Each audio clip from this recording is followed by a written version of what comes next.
On this Cinderella Diaries, this edition, as with all the others, I'm coming to you and sharing with you stories of women who've made the decision to step out of the fairy tale and create the life of their dreams in real life. And today I just wanted to share with you quickly something that was really, really a big deal for me in me coming out of my undercover Cinderella syndrome. And I think I see it impacting some other people as well.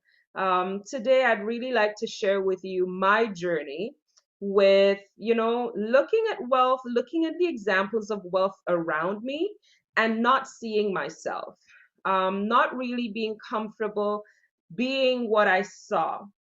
One of the things I like to share, hey Ella, thanks for joining this Cinderella Diaries. It's all about us getting our fairy tales turned into the life of our dreams. So thank you so much for coming on. Today, I want to talk about last time we talked about how I saw myself, and that was all in my head. Today, I just want to share with you what it was like for me and for some other women that I've met and shared with, um, how I saw myself, but on a physical level. For me, I had some issues to deal with when it came to embracing wealth, with how I fit in. And today, I'm not talking so much about being a black woman. That's not what I mean. I think this relates to every woman, especially when your journey to wealth started you off in a deficit position. What do I mean by that? I'm talking about women who've had to hustle towards wealth, who know that these women have already known that there's something bigger and better out there for them, but they're not quite sure how they fit in, and certainly not sure how they fit in when it relates to the examples of wealth that they've seen. I grew up, I told you guys before, I love Rudy. I wanted to be Rudy Huxtable. That was the life that I had envisioned for myself.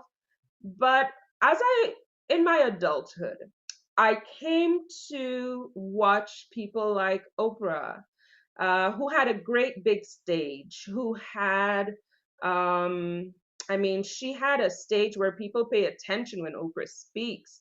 And she accumulated wealth. She was able to do it on her own terms. At least that's what we saw on the outside, and we're hoping that that's what proved to be the case in real life on the inside. But if when I stopped and I looked at Oprah, here's what I saw. And I'm telling you honestly, here's what I saw. I saw a wealthy woman who was always, and I mean always, put together. Her makeup was on point. She had the best clothes and always with the latest fashion. When she led us into her residences, I mean, these places were always so well appointed. And she was a trendsetter, and she had great taste in clothes and homes and in all that jazz. And that's what I saw from the outside looking in. I saw on the physical level someone who had it all together. In addition to that, I also saw from this person that I was emulating or holding up as the epitome of what wealth looks like. I also saw that Oprah worked on her weight aggressively. Whew, especially back in the day. This is a big deal for me because I equated being wealthy with looking a certain way. I equated success with having a certain physical appearance. And I know I'm not the only one. Whenever you end up watching this, perhaps you will share or not share, but I'm hoping that this resonates with somebody today. Because part of me stepping out of the fairy tale meant that I had to deal with my own physicality and embrace that instead of trying to turn myself into something else. Because here's the truth, I'm here today, I don't have makeup on. I happen to love my face. I'm one of these people where I am very uncomfortable when I have makeup on. And I feel much more comfortable, much more present, much more myself. I am much more authentic when I face a person just like this, barefaced. And what I saw when I saw wealthy people was that they always had the layers on and all that. And that makes me uncomfortable. So, as a result, what ended up happening in my experience was, you guys know already, as an undercover Cinderella, I talk a lot of big talk, but I was self sabotaging, hiding away, and all that jazz. So, what happened in my case, and maybe with you, what happened in my case was I am pushing and talking about, I'm my own person. I'm making my way in all my journey. And I was sabotaging opportunities to show up on stages that would be beneficial for my wealth. Every time I had to go out into places where, I would be seen, or I would have to get attention drawn onto myself, I would hesitate. I would just hesitate a whole lot, because for me, being on that stage meant I had to slap the face on. I had to put on the layers of goop and gunk and all that. I don't mind it for anyone else. It just wasn't me. So part of my Cinderella recovery was acknowledging that, one, I could show up as myself, as my authentic physical self, and still be accepted as a person of wealth and influence.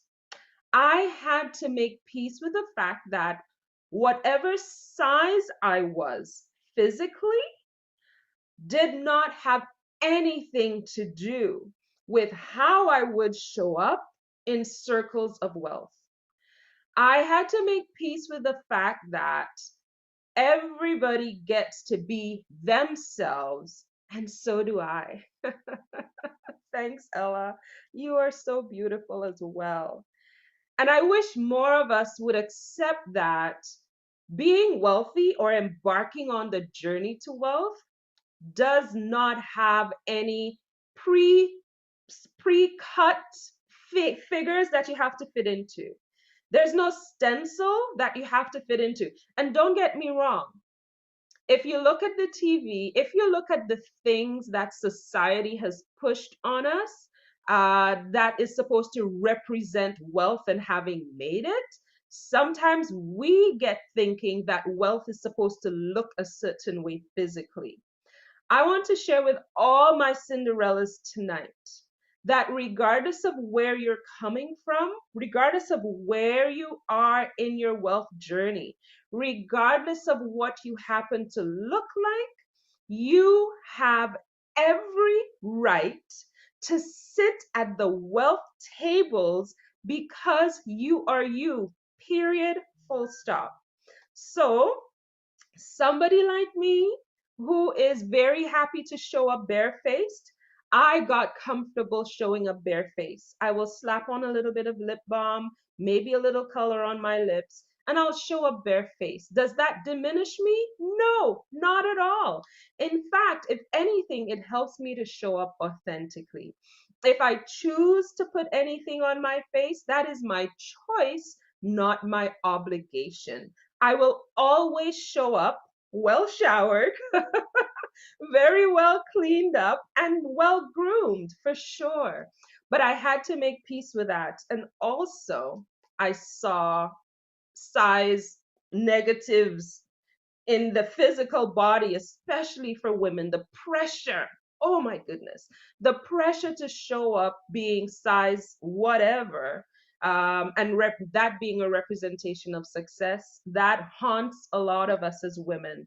As a recovering Cinderella, you can show up as you 100% of the time.